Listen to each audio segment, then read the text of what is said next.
परदेश लाग्दा परिवारलाई छोडेर हिँड्ने मेरो सानो परिवार सबैजनाको खुसी खोज्न भनेर म परदेश लागेँ। आज परदेश लागेको दिनदेखि आजको दिनसम्म अनि म मेरो परिवारको खुसीको लागि 7 समुद्र पारी आएँ। न म त्यो परिवारमा दुख बिमार हुँदा भेट्न पाउँछु, न मेरो परिवारमा कुनै चाड आउँदा म रमाउन पाउँछु। आज परिवारमा सँगै नभएको धेरै दिनहरू भएछ, धेरै वर्षहरू बिते। मलाई न चाड आउँछ, न त म सन्चो बिसन्चोको खबर। मलाई मन लाग्दैन म बिरामी छु भनेर मेरो परिवारलाई भन्नलाई, किनकि कठिनाइ हुन्छ, त्यो परिवारमा चिन्ता हुन्छ। म कहिल्यै पनि भन्ने गरेको छैन अनि मलाई यो छ, मलाई यो भएको छ भनेर। किनभने घरमा छोडेर आएको त्यो बुढा भएको बुवा आमा अनि त्यो श्रीमती अनि त्यो छोरा छोरीको मनमा के बित्ला भन्ने कुराले म कहिल्यै पनि भन्ने गरेको छैन। त्यो परिवारको खुसी खोज्न भनेर हिँडेको आज आफ्नै खुसीहरू कहाँ हराए। परदेशको यत्रो वर्ष भइसक्यो, न म त्यो परिवारलाई खुसी राख्न सकेँ, न म आफू खुसी हुन सकेँ। आफ्नो खुसी खोज्दै हिँड्नुभन्दा परिवार नै मेरो खुसी हुन् भन्दै खोज्दै हिँडेँ म। मेरो परिवारलाई खुसी दिन भनेर हिँडेको म आज त्यो बुढा भएको बुवा अनि बुढी भएको आमालाई फोन गरेर कहिले आउँछ छोरा, तेरो बाटो हेर्दैछु भन्दै गर्दा खुसी होइन, मैले त्यो बुवा आमालाई धेरै पीडा दिएको छु भन्ने महसुस भएको छ।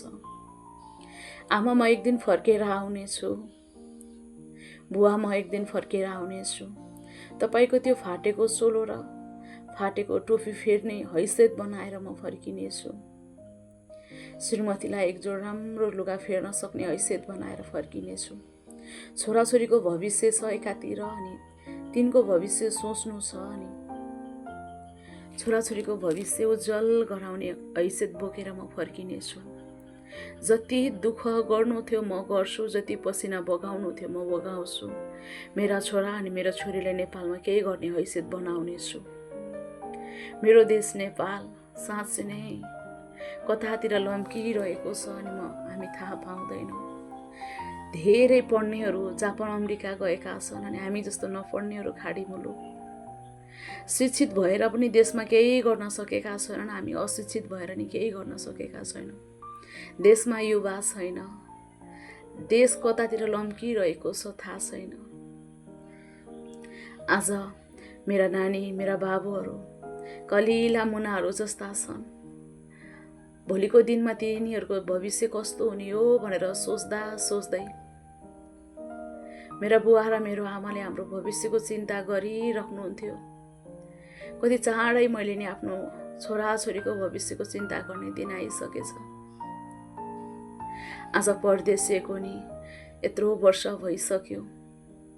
परिवारसँग भेट्ने खुसी साट्ने दिन गन्दै औँला भाँच्दै महिना गए, दिन गए, वर्ष गए, तर फर्किने दिन आएको छैन।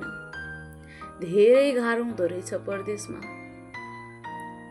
थाकेको शरीर लिएर आउँछु, घरबाट फोन आउँछ के गर्दैछौ भन्दाखेरि बसिरहेको छु भन्छु। थकी शरीर छ, गर्न केही सकिँदैन, बोल्न केही वाक्य हुँदैन। यति अन्यलमा पर्दो रहेछ परदेशको जिन्दगी। एक दिन फर्किनेछु, देशमै केही गर्नेछु, मेरा बाबु नानीहरूलाई सँगै भएर रमाउनेछु भन्ने आशा गरेको छु। साँच्चै नै एक दिन फर्किएर त्यो नेपालको माटो टेक्ने ठुलो रहर छ। त्यो दिनसम्म मेरो आयु होस्, म त्यो देश टेक्न पाऊँ अनि त्यो आमा र बुवालाई भेट्न पाऊँ।